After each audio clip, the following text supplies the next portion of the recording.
저는 오늘 야고보서 2장 14절로 26절 말씀을 가지고 천국을 보는 인생, 이 제목으로 말씀을 전하도록 하겠습니다. 옆에 있는 분들에게 그렇게 인사하겠습니다. 좀 다독거려주면서 토닥거려주면서 사랑합니다, 그렇게 인사하십시오. 사랑합니다. 네, 사랑합니다. 좋아합니다. 네, 좋아합니다. 그러면 옆에서 부담됩니다.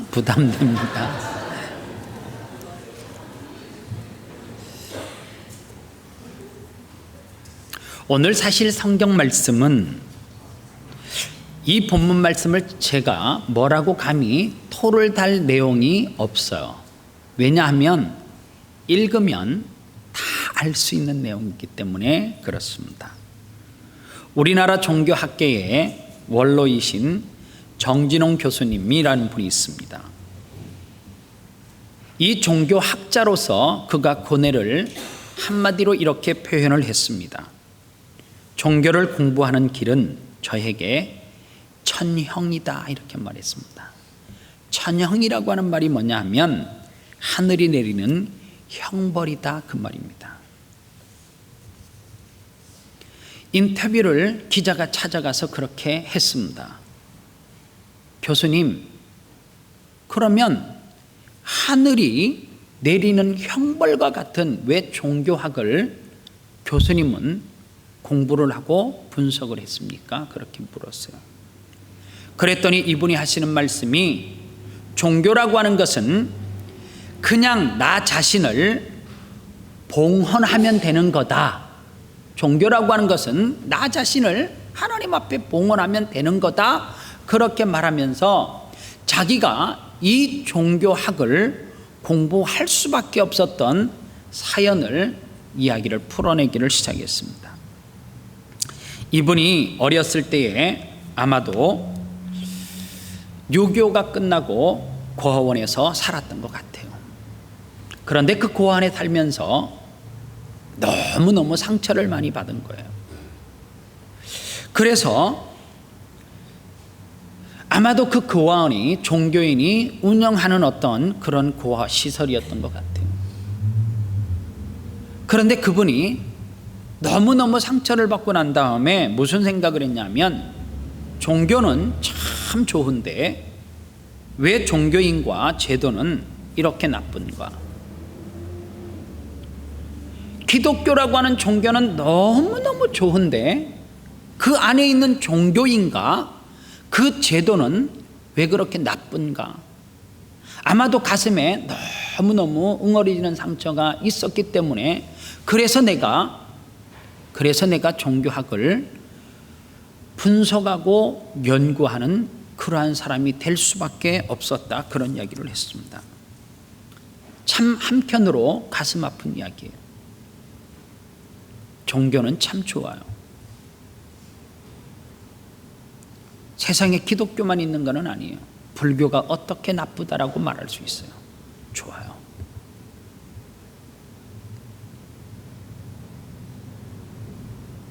천주교가 뭐 어떻게 그렇게 행위적으로 나쁘다라고 말할 수 있겠어요. 좋단 말이에요. 그런데 문제는 종교는 좋은데 종교 안에 있는 종교인과 제도는 너무너무 나쁘다라고 하는 사실입니다. 아마도 그 당시에 그 고아원을 운영했던 분이 권사님이든지 뭐 장로님이든지 목사님이든지 그 대상이 기독교인이었던 것 같아요. 예수 믿는 사람은 머릿속에 그런 생각을 가지고 있지 않았겠어요? 뭐가 달라도 예수 믿는 사람들은 다를 거야. 아니, 세상 사람들은 예수 믿는 사람은 뭐가 달라도 다를 것이 아니라 달라야 된다, 이렇게 결론을 지었단 말이에요. 종교는 좋은데 종교인과 제도는 왜 그렇게 나쁜가? 저는 목사니까 우리 교회 아이들과 청년들이, 성도들이 목사님을 생각하면 항상 고뇌에 빠집니다. 목사는 좋은 건데 박 목사님은 왜 그렇게 나쁜가? 이렇게 말하면, 종교는 좋은데 목사는 왜 저 모양이야? 좀 더 확대해서 이야기하면, 기독교라고 하는 종교는 너무너무 좋은데 왜 성도는 저 모양이야? 그 이야기 아닙니까? 이야기를 가정으로 끌고 들어가면, 엄마 아빠는 좋은데 왜 자녀는 저 모양인가? 반대로 이야기했죠. 자녀들은 좋은데 꼭 뭐 자녀만 계속 좋은 건 또 아니잖아요. 그렇지 않아요? 부모가 항상 문제가 있는 건 또 아니에요. 왜 자녀는 좋은데 예수 믿는 부모님은 왜 저렇게 안 좋은가? 이런 맥락에서 오늘 설교는, 여러분들 설교는 두 종류예요. 설교는 어떤 식으로 들어야 되는가 하면, 설교는 첫째는 깨달음이 있는 설교가 있어요.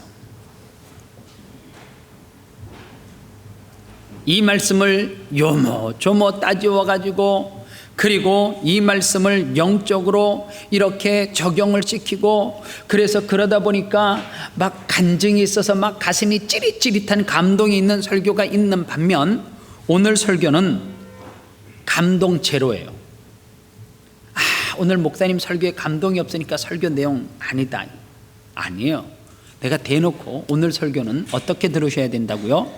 감동으로 접근하지 말고 깨달음으로 접근을 하면 안 돼요. 이게 아니에요. 오늘 설교는 듣는 즉시 결단하고, 듣는 즉시 뭐 해야 돼요? 행해야 되는 설교예요. 오늘 설교는 전자로 들으시면 안 돼요. 후자로 꼭 들으셔야 돼요. 결단하고 뭐 하라고요? 행하라고. 오늘 그런 의미에서 성경은 믿음이라고 하는 것과 행함이라고 하는 이 두 단어가 계속 본문 구절 가운데 교차해요. 이렇게 교차한단 말이에요. 한번 훑어볼까요? 여러분들 가지고 있는 성경 야고보서 2장 14절 보십시오. 내 형제들아, 만일 사람이 믿음이 있노라 하고 행함이 없으면 무슨 유익이 있으리요? 교차하잖아요. 17절에도 이와 같이 행함이 없는 믿음은 그 자체가 뭐 한다고요? 죽었다라고 서로 또 교차해요. 20절 말씀에도 허탄한 사람아, 행함이 없는 믿음이 헛것인 줄 아느냐. 21절에도 내가 보거니와 믿음이 거의 행함과 함께 일하고 행함으로 믿음이 온전하게 되었느니라. 24절에 이로보건대 사람이 행함으로 의롭다 하심을 받고 믿음으로만 아니니라. 그래서 성경 결론은 이렇게 말해요. 영혼 없는 몸이 죽은 것 같이 행함이 없는 믿음은 죽었다. 성경은 이렇게 표현합니다. 보세요. 어려운 내용이 있어요? 하나도 없어.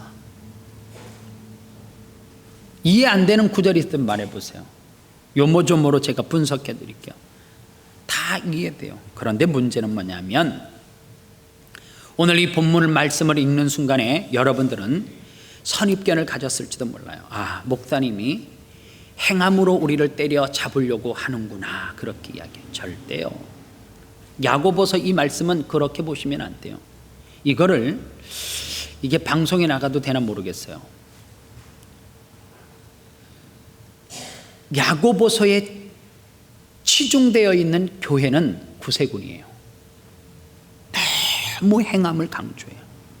또 하나, 로마서에 너무 치중, 믿음으로 의롭게 된다라고 하는 이 칭의를 강조하는 교단이 장로교야. 요게 쫙 이렇게 믹서돼 가지고 요렇게 뒤섞이면 구세군도 좋은 교회, 장로교도 좋은 교회가 돼.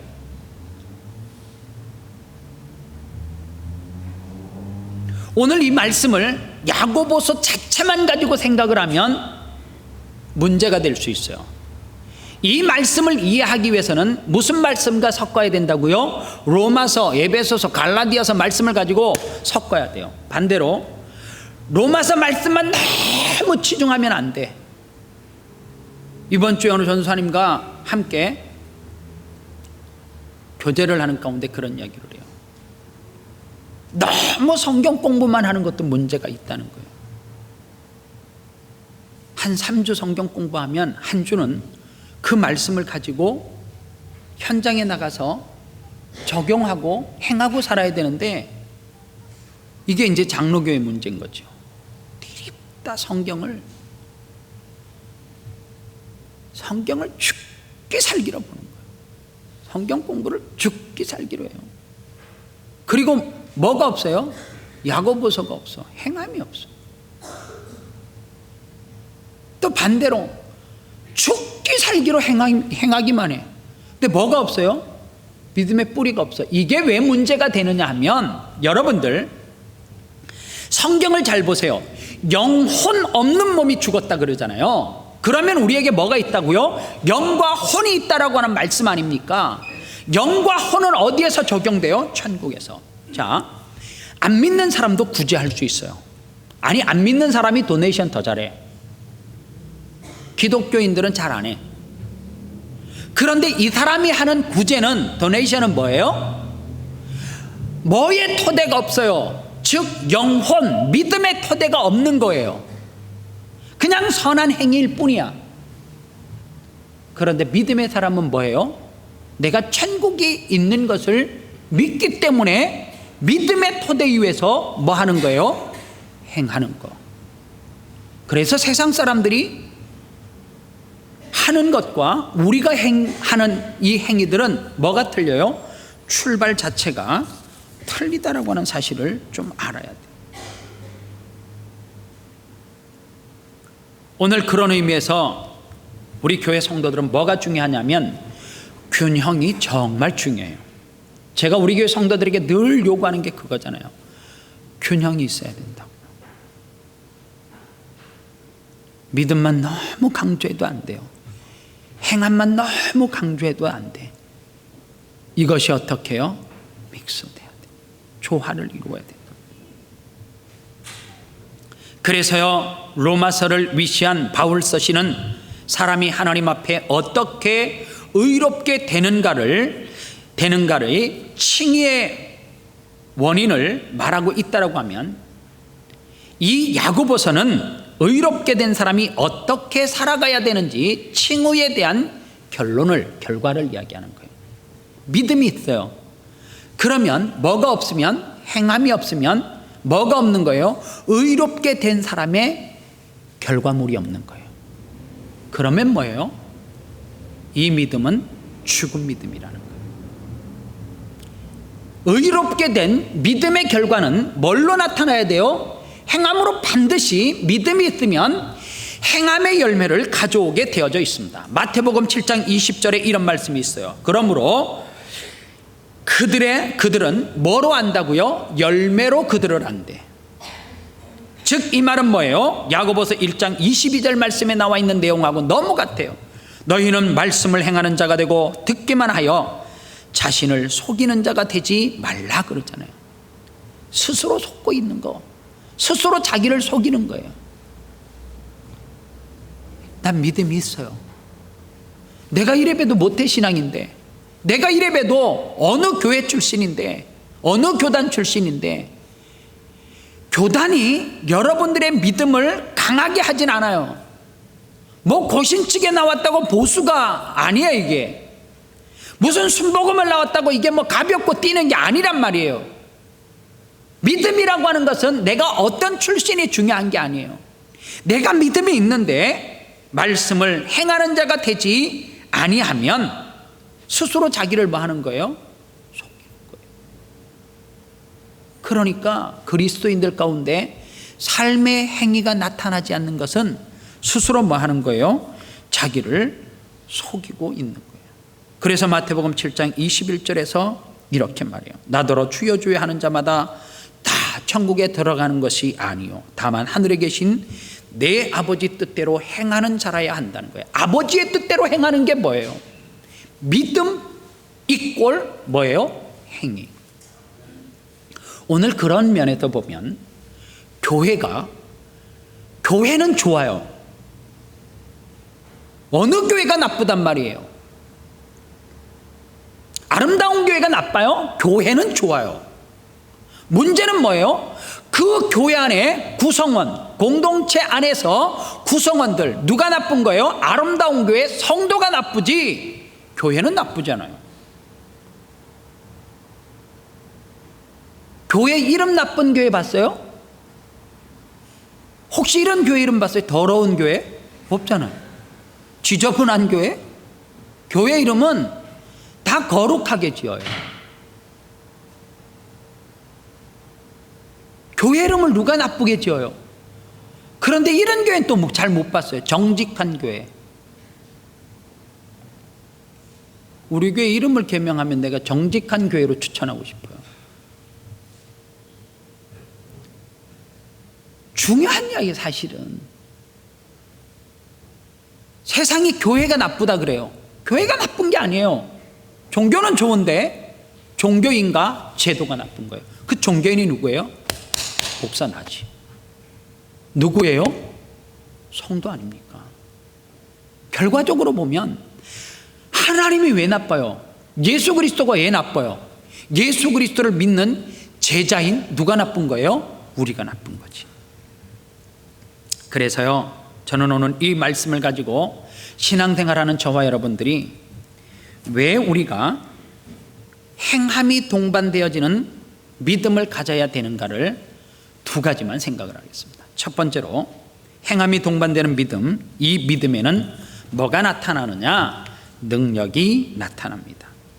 21절에 내가 보거니와 믿음이 행함과 함께 일하고 행함으로 너희 믿음이 온전하게 되었느니라. 갈라디아서 5장 6절 말씀해 보니까 그리스도 예수 안에서는 할례나 무할례나 소용이 없으되 사랑으로서 역사하는 믿음뿐이니라. 예수님은 하답 좀 해요. 예수님은 뭔가가 그 다음에 붙어야 되잖아요. 예수님이 방병복은 목사다 이렇게 하듯이 붙어야 돼요. 예수님은 그래요. 그게 그렇게 힘들어요. 예수님을 한 단어로 이야기하면 사랑이에요. 오늘 성경에 보세요. 세례가 무슨 필요 있느냐? 구약의 할례나 무할례나 그게 소용이 없어요. 세례를 받았거나 안 받았거나 그게 중요한 게 아니에요. 그걸로는 어떠한 일도 기적도 안 일어나요. 그러나 중요한 게 있어요. 기적은 어디에서 일어난다고요? 사랑에서 일어난단 말이에요. 신학교 나오고 안 나오고가 중요한 게 아니에요. 박 목사가 신학교를 나온 건 제가 중요할 수 있네요. 목사가 됐으니까. 전 중요하지만 그러나 내가 박사가 되건 안 되건 그거 중요한 거 아니야. 나 요새 감사해. 내가 박사 논문 안 쓰고 박사 안 한 거. 여러분들이 또 뒷조사해 갖고 저거 뭐 또 짜집었네 이렇게 할까봐 이제. 잘 보세요. 중요한 건 사랑이란 말이에요. 사랑. 제가 지금 엄청나게 긴 간증을 여러분들에게 읽어줄 거야. 간증을 읽어줄 건데 중간에 내용을 생략할 거예요. 오늘 설교는 이 간증 들고 울면 안 돼요. 제가 오늘 설교가 그랬잖아요. 오늘은 감동을 받는 설교가 아니라고 흐느끼고 가면 절대 안 돼요. 미리 내가 이야기하는 거예요. 그러나 결단하고 돌아가시면 돼요. 어느 여인이 한 가정의 아내가 예수를 믿고 세례를 받고 그 남편이 그 모습을 보면서 편지를 써가지고 그 남편이 교회 성도들에게 직접 간증문을 읽은 것을 제가 내용을 조금씩 추려갖고 온 내용.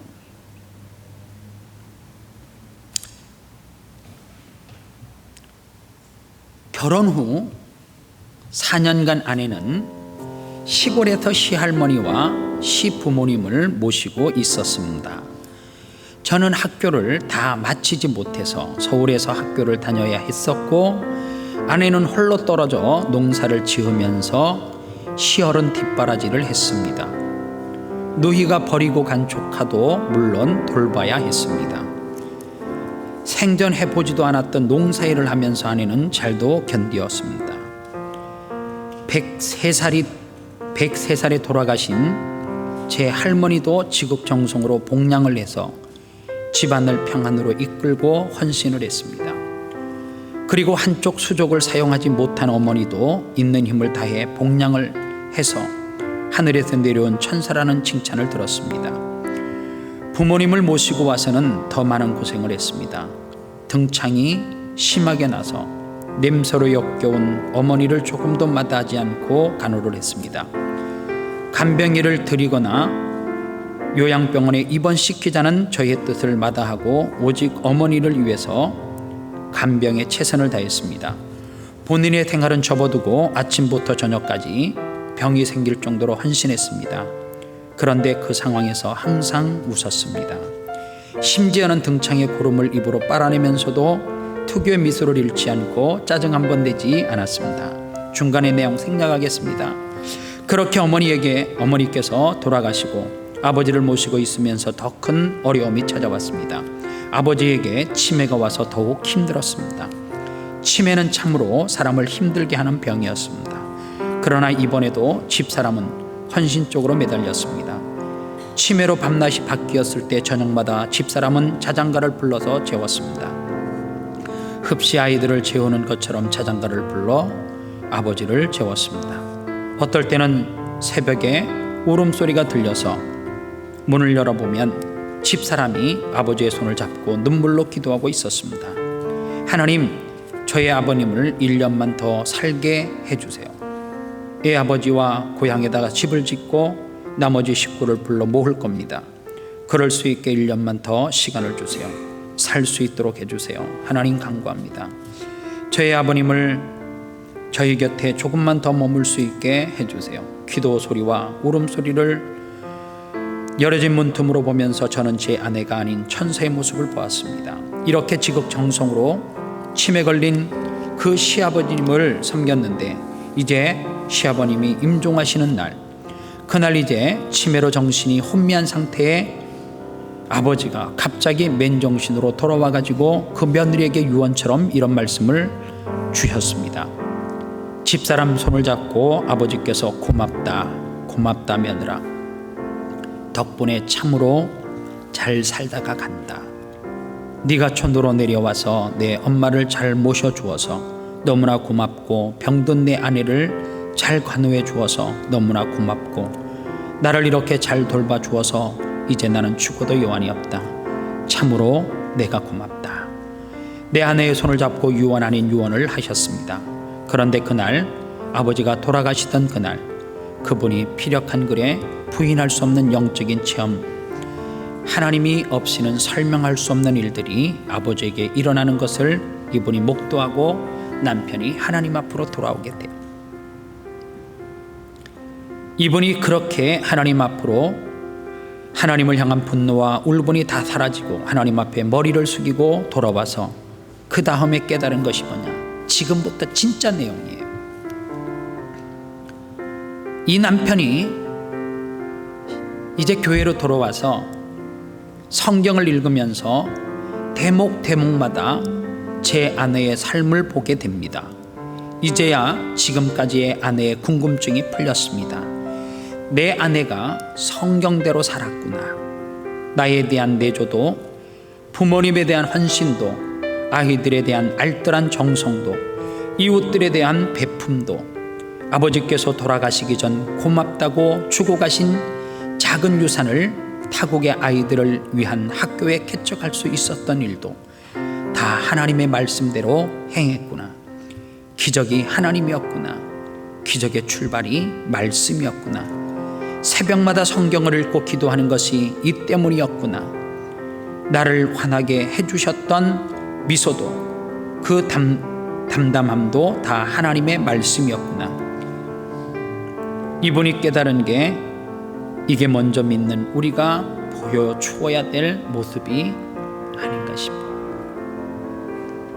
하나님의 나라는 말에 있지 아니하고 어디에 있다고요? 능력에 있다고. 15절 말씀에 만일 형제나 자매나 일용할 양식이 없는데 너희 중에 누구든지 그에게 이르되 평안히 가라, 더웁게 하라, 배부르게 하라 하며 그 몸에 쓸 것을 주지 아니하면 무슨 유익이 있냔 말이에요. 오늘 우리의 삶을 며느리만 말씀에 비추지 말고 남편도 이 말씀에 한번 비춰봐요. 나는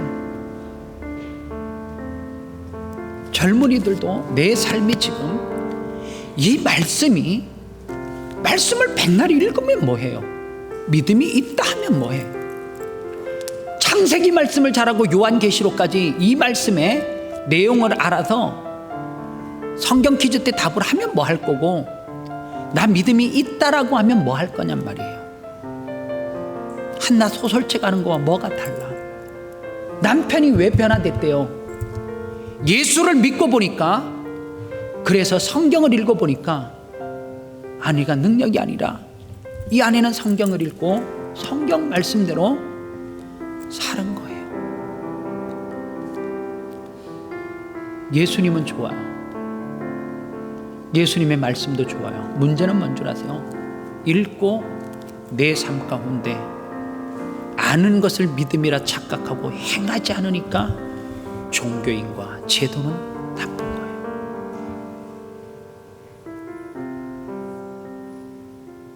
우리 어떻게 살아가요? 말씀에다가 오늘 나를 비춰보세요. 오늘 설교는 제가 처음서부터 그랬잖아요. 이 말씀은 감동받는 설교도 아니에요. 결단하는 설교예요. 행하는 설교란 말이에요.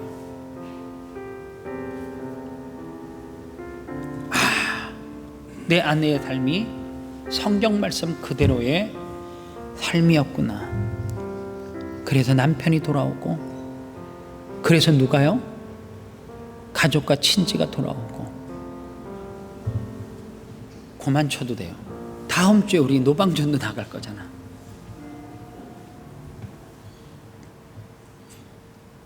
다음 주에 우리 노방전도 나갈 거예요. 자, 보세요. 우리는 뭐에 대한 자신이 없느냐 하면 믿음이 있어요. 믿음이 있는데 현장에 나가면 꿀먹은 벙어리가 돼요. 이게 무슨 믿음이란 말이에요? 한마디 복음을 전할 수 있는 뭐도 없는데 믿음이 있다라고 하면서 헌신하는 자리에 가면 쭈삣쭈삣거려요. 그래서 시어머니가 됐던 시아버지가 됐던 무조건 밀어내요. 행복은요, 두 종류의 행복이 있어요.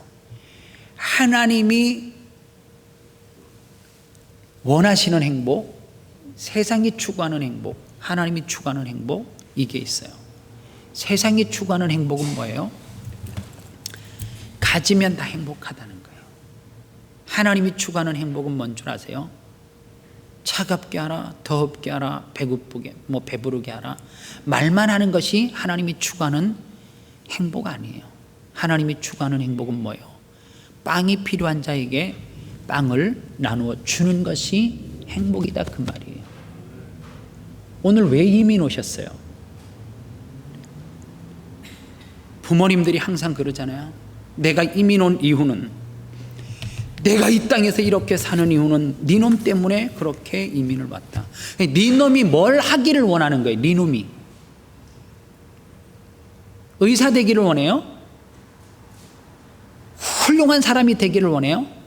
왜 그런 사람이 되기를 원해요? 뭐 하려고?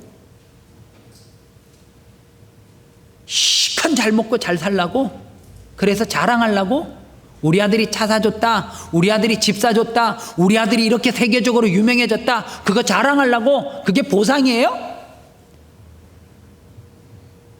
그러니까 말씀을 봤음에도 불구하고 그 말씀을 가르치지 않으니까 절대 그런 아이들은 효도하지 않잖아. 효가 무너지잖아요. 세상이 추구하는 방법대로 아이들을 가르치고 세상이 이렇게 살면 행복하다라고 가르치니까 그 욕심을 쫓아가다 보니까 결국에는 자기밖에 몰라. 다 팽개쳐. 그리고 자기는 종교인이래. 하나님은 그것을 추구하라고 말하지 않아요. 오늘서부터 여러분들의 자녀 다시 가르치세요. 세상이 추구하는 행복이 있고 하나님이 추구하는 행복이 있다. 하나님이 추구하는 행복은 이거예요. 저는 여러분들이 좋은 집에 살지 말으라는 이야기 아닙니다. 좋은 차 타지 말라는 이야기도 아니에요. 타세요. 내가 언제 아우디를 타봐? 내가 언제 BMW를 타봐? 내가 언제 벤츠를 타보겠어? 우리 교인 중에 누가 타야지 내가 한 번이라도 올라타보지. 살으란 말이에요. 중요한 거는 내가 집을 짓는 어떤 기술이 있어요. 내 집 좋게 2층 3층으로 지으세요. 그러나 거기에서 또다시 화장실을 늘리는 공사를 하면 그거는 죄악이란 말이에요. 그거는 세상이 추구하는 행복밖에 모르는 사람. 그러나 내가 살만한 집을 지으면, 내가 집을 짓는 기술이 있으면 집이 없어서 어려움을 당하고 있는 사람에게 작지만은 따뜻한 공간을 지어줄 수 있는 그런 의식을 가지고 살고, 그럴 때 행복한 거예요. 어떤 청년이 자살을 결심했어요. 그래서 아마 이 청년이 캐톨릭 신자인가 봐. 신부님을 찾아갔어요. 신부님, 저 자살하려고 결심했어요. 왜요? 그랬더니 자살을 해야 될 수밖에 없는 타당한 이유를 다 대더래. 신부님이 그랬어요. 죽을만 하네. 죽어야 되겠다. 그 정도면 반드시 죽어야지.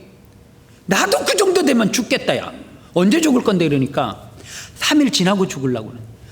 아이, 그 정도 사유 정도 되면 바로 죽어야 되는데 왜 3일을 또 지나? 이렇게 이야기하니까 이유가 있다면서 3일 후에 죽는다래. 신부님이, 야, 나 지금 바쁜데 나 할 일이 많은데 어차피 3일 뒤에 죽을 거잖아. 너 반드시 넌 죽어야 되는데 그 3일 동안 내 일 좀 도와주고 죽으면 안 되냐? 그랬더니 생각해보니까 뭐 3일 동안 죽는 생각밖에 할 게 없으니까 알았다고 신부님 따라서 3일 동안 그 신부님이 강론만 하시는 분이 아니라 집을 지어주는 일을 하셨나 봐요. 3일 동안 열심히 데리고 가서 일을 시켰어요. 신부님이 보니까 3일이 됐어. 청년을 불렀어요. 야, 너 죽어야 되는 시간 됐는데 빨리 죽어, 이랬다는 거예요. 참 개빡해, 그죠? 야, 너 이리 와봐라. 너 시간 까먹은 것 같은데 오늘이 네 작정하고 죽어야 되는, 자살할 날인데 빨리 죽어, 이랬더니 갑자기 이 청년이, 신부님 저 안 죽습니다, 이랬더니 왜 안 죽냐? 너 충분히 죽어야 될 이유가 타당한데. 그랬더니 이 청년이, 만약에 신부님이 내게 논리를 가지고 이렇게 살아라, 그것은 죄다, 그래서 너는 성공할 수 있는데 왜 죽냐? 죽을 결심을 했으면 살아야지, 이랬으면 전 진짜 죽었을 거라는 거예요. 3일 동안 자살이라는 것을 읽고 신부님이 하는 일을 열심히 곁에서 따라하는데 욕심이 힘든데 뭔가 모르게 내게 일을 마치고 나면 미소가 번지는 걸 발견했다는 거예요. 그때 깨달은 거예요. 이게 행복이구나. 어디에서 어떻게 바뀐 거예요? 세상이 추구하는 행복에서 하나님이 추구하는 행복으로 터낸 거예요. 오늘 예수 믿는데 무슨 우울증이, 무슨 말이, 예수를 믿는데 무슨 현대인들이 앓고 있는 그 모든 병을, 합병을 앓고 목사님 매일 분개해가지고 전화를 하고 나한테, 목사님 저놈이 미워 죽겠다. 그럼 죽여. 이제 나도 그러려고. 미워 죽겠고 죽이고 싶으면 예, 죽이세요. 죽이기만 하는 타당한 이유가 되네. 여러분들 보세요. 세상이 추구하는 추구점을 향해서 가니까 매일 고통하고 힘든 거지. 그리고 돌아서면 나는 믿음이 있네, 이러고 있어. 더 이상 내가 무슨 설교가 더 필요해요? 설교를 더 해야 돼요? 결단하면 되는데, 이제 나가서 행하면 되는데, 아이들에게 하나님의 추구하는 그 행복을 이제 가르쳐 줄 수 있는데, 오늘 믿음이 있으십니까? 주를 위해서 못할 거는 뭐예요? 이웃을 위해서 못할 거는 도대체 뭐예요? 우리가 모이는 이유가 뭐예요? 목사님이. 왜 목사는 저렇게 다녀서 끊임없이 하나님이 추구하는 행복을 가라고 하는가? 여러분들, 나처럼 대책 없는 목사도 없어. 사실은 제가 무슨 미래에 대한 대책을 하고 사시는 줄 아세요? 목회자들처럼 앞이 깜깜한 사람도 없어.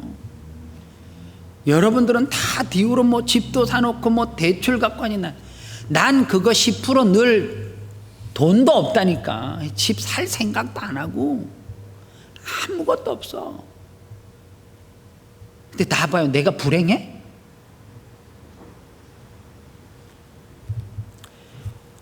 그런 마음이 없으니까 내가 이번에 한국 가서 있었던 이야기를 조금만. 한국에는 세대가 바뀌면서 목회자들이 이제 이렇게 바뀌고 있는 교회들이 많아요. 어떤 목사님이 저에게 그래요. 목사님, 한국에 안 나오세요? 그러는 거예요. 왜요? 그랬더니 뭐 몇천 명 모이는데 거기에 목사님 자기가 달인을 놓을 테니까 그래요. 우리 집 사람이 옆에 있었어요. 그래서 제가 그래서 우리 집 사람 얼굴을 내가 보고 말해야 되는데 쳐다보지도 않고 저는 한국에 안 갑니다. 제가 호주에서 내가 거짓말하면 우리 집사람한테 살짝 물어봐. 얼굴도 안 보고 그래서 나는 호주에 사명이 있기 때문에 저는 호주로 갑니다.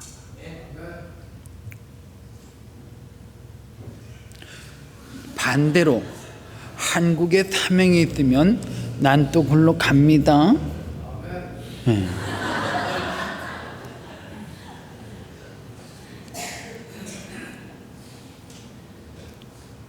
그런데요, 돌아오면서 오늘 아침에 우리 집사람이 또다시 물어요.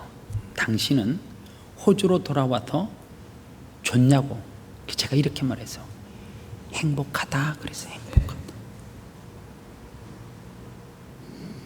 행복해요. 사실은 시드니에 제가 아름다운 교회 성도도 한 사람을 만날 수 있는 게 너무 행복해. 나는 비록 애양간에 소가 없고 우리 애양이 없고 감람나무에 소출이 없고 아무것도 없어도 하나님이 추구하는 그 행복을 향해서 달려가니까 참 행복하단 말이에요.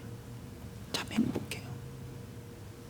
나는 이 행복을 여러분들이, 첫째는 나는 여러분들하고 환경이 틀리잖아요. 나는 성직자의 길을 간 사람이고 여러분들은 이 땅에서도 먹고 살아야 되잖아.